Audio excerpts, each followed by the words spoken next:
can't continue to allow China to rape our country. It's the greatest theft in the history of the world. The United States and China are walking into a dangerous battle. A conflict over a resource worth $20 trillion. A conflict that could put the entire world in danger. President Trump signing executive order to fast-track deep-sea mining off the U.S. coast. We watch the surface. Tariffs, trade wars, island disputes. But the real flashpoint is not on land. It is silent. It is dark, 6,000 feet underwater. It is a war over black rock. Under the United Nations Convention on the Law of the Sea, the mineral resources of the deep seabed are designated as the common heritage of all mankind. It is this ugly-looking rock that is escalating tensions between two of the most powerful nations on Earth. These are polymetallic nodules. Potato-sized lumps of metal resting on the abyssal plane. They contain 4 specific elements: copper, nickel, cobalt, manganese. These are not just rocks. They are the new infinity stones of geopolitics, not magic but physics. Copper is the nervous system of the electrified world. Manganese and nickel are the backbone of modern steel and infrastructure. Cobalt is the safety mechanism of the battery revolution. Whoever controls these 4 metals controls the next century of technology. And in one single patch of the Pacific, between Hawaii and Mexico, lies the Clarion-Clipperton Zone. It holds 21 billion tons of these nodules, an estimated value of $20 trillion, enough metal to run the modern world for the next 50 years. But the ocean floor belongs to no one. It is legally defined as the common heritage of mankind. The International Seabed Authority holds the keys. Their mandate is clear: regulate the mining, and ensure the benefits are shared with the developing world. The rule is specific. When a contractor explores an area, they keep 50%. The other 50% is reserved exclusively for developing nations. And China knows exactly how to play this game.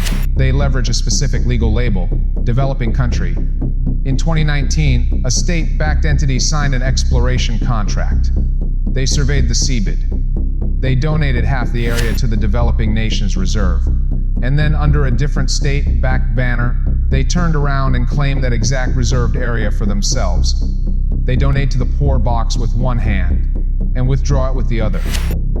This discrepancy is a massive flashpoint. It fuels intense political backlash in Washington. U.S. leadership views this as a direct exploitation of the system, a blatant gaming of the rules. So, what is the American counter-strike? On April 24, 2025, an executive order was signed, unleashing America's offshore critical minerals and resources.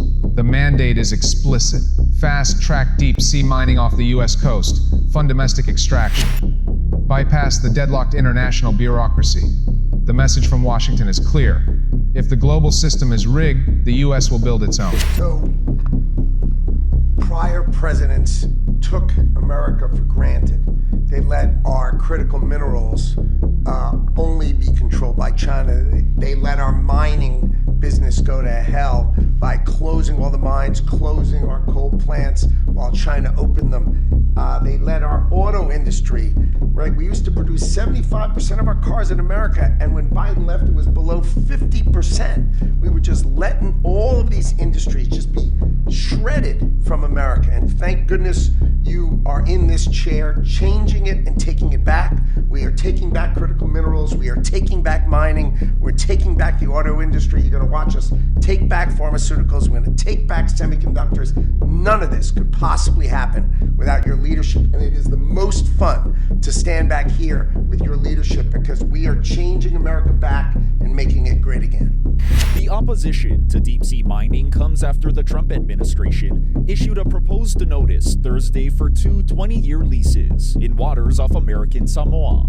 Altogether, it would cover 31 million acres of the Pacific Ocean's floor. Each lease area has a bid of $3 million. Critics argue the mining poses severe threats to marine ecosystems. These robotic claws are designed to pick up mineral-rich rocks from the ocean floor.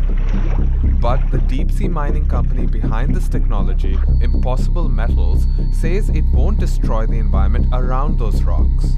We use AI to identify life. If we see life, We put a quarantine virtual circle around it, and the vehicle flies over the top.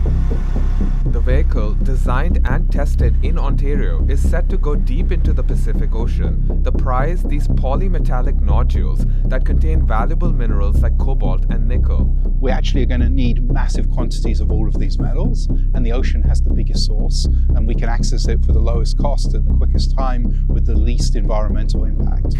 Beijing's response is swift and highly predictable. China's Ministry of Foreign Affairs publicly condemns the move. They label the U.S. executive order a violation of international law, a reckless breach of the United Nations Convention on the Law of the Sea. China positions itself as the defender of the global system, the guardian of the common heritage of mankind. But look at the board. While preaching multilateralism, China is entrenching its position. It currently holds 5 deep-sea mining exploration contracts under the ISA, more than any other nation on Earth. They are not just playing the game.